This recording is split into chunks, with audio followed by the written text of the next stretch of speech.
In thinking about complete streets, there is a full range of environments that we are looking at, but we're fundamentally considering the same ideas, accommodating all modes of urban travel, promoting active modes, and Rolf just talked about some of the benefits that we experience from having active modes as part of our everyday lives.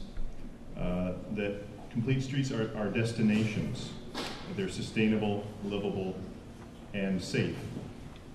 And the context of that idea, that concept, those opportunities are vary substantially. So I'll just take you to my vacation, my holiday pictures. First of all, that we have what I would call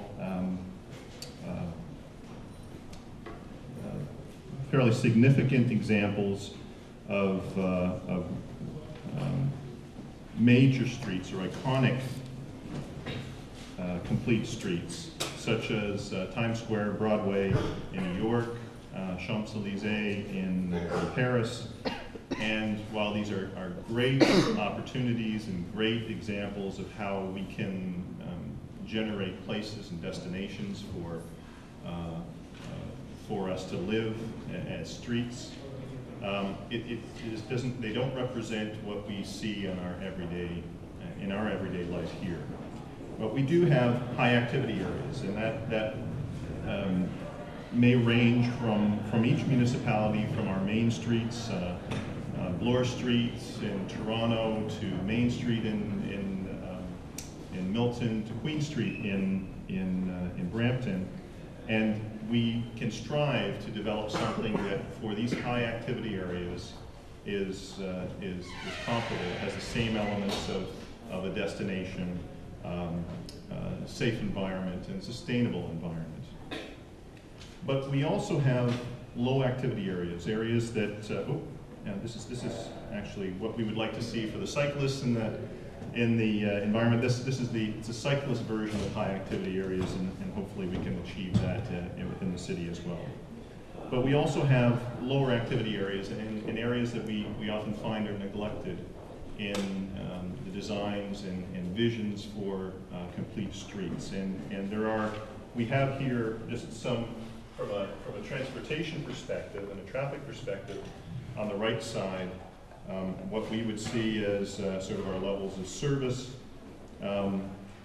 Usually we would talk about levels of service of A and B is desirable, but when we're talking about complete streets and destinations, this is not so desirable. You don't really want to walk along the street, not only because of the streetscape and the nature of the street and how exposed you feel, but also it doesn't really carry that element of it being a destination. So how do we move forward from that? There are a number of things that we can do to develop the context and the framework for an environment that you want to be at. And part of that is defining the space in the area that you have. There's defining transit space, and we are moving towards substantial investment in transit infrastructure over the next 5 to 10 years or so. Our Metrolinx plan is supporting that. There has been an infusion of transit infrastructure money in the last little while, after being really neglected for a couple of decades at least or more. We are also defining cycling space, and we have a little graphic here that illustrates the envelope, that sort of dynamic envelope of a cyclist, and the space that they require to not only fit within the roadway, but maneuver and also be separated and interact with the space around them. And efforts have been made, especially within the City of Toronto, for changing the existing environment, the existing road space, and providing, this may not be the best example, it's an example of the difficulties of retrofitting cycling space in here. This is actually Davenport. And there have been a number of studies where space has been defined for cyclists, both through painting, colored pavement, raised pavement, that document the benefits, the operational benefits, and even the safety benefits of having that space defined. And then finally, there's the definition of pedestrian space, and that takes on quite a number of different elements to it. And there's been a lot of effort in recent years in defining walkability and how walkability can be improved, and that directly relates to how we view streets as destinations as opposed to corridors. Whether it's really coordinating the streets, the streetscape elements, and street furniture and utilities in a manner that allows for clear space for pedestrians to walk, and also allows for space for pedestrians to gather. Similarly, we have efforts that allow us to provide pedestrian scale elements, and these are little planters at the height where pedestrians can sit. We may also have other features like toe walls and the design of our streets that, again, give people a place, a little bit of refuge, in addition to just simply providing boulevard space for pedestrians to walk. Within our suburban areas or rural areas of our neighborhoods, we also see that sidewalks themselves provide a space that define an area for pedestrians separate from vehicles. Studies by Charles Zagier and others within the U.S. Have shown a substantial reduction in crashes associated with pedestrians.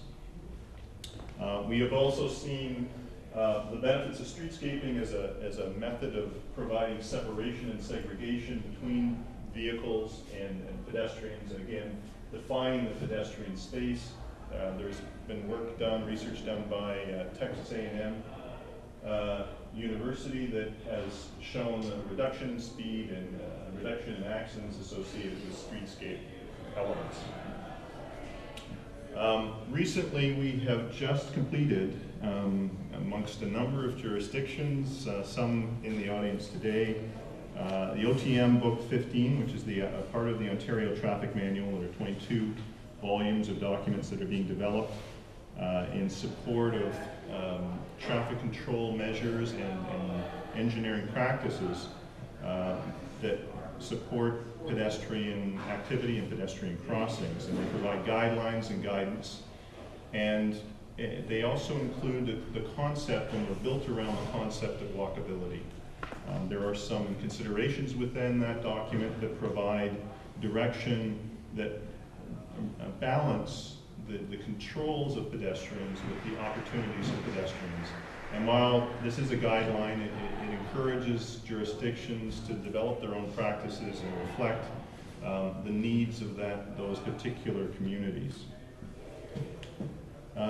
There are other methods that have been articulated in the OTM Book 15 that haven't been implemented previously. This is a slide that I use in almost all of my presentations, because we did have an opportunity to investigate the effects and the benefits of ladder crossings within the City of Toronto. We found that a fairly significant benefit associated with the zebra markings at a couple of particular locations. Just simply providing that space, that delineation, increased awareness of drivers, we believe, that resulted in a substantial reduction in the number of conflicts between vehicles and pedestrians. And now has become standard practice for signalized intersections within the City of Toronto and the City of Mississauga, Region Peel, and other jurisdictions as well. The City of Mississauga has moved forward with a similar approach, and as part of their cross-ride pilot project for cyclists.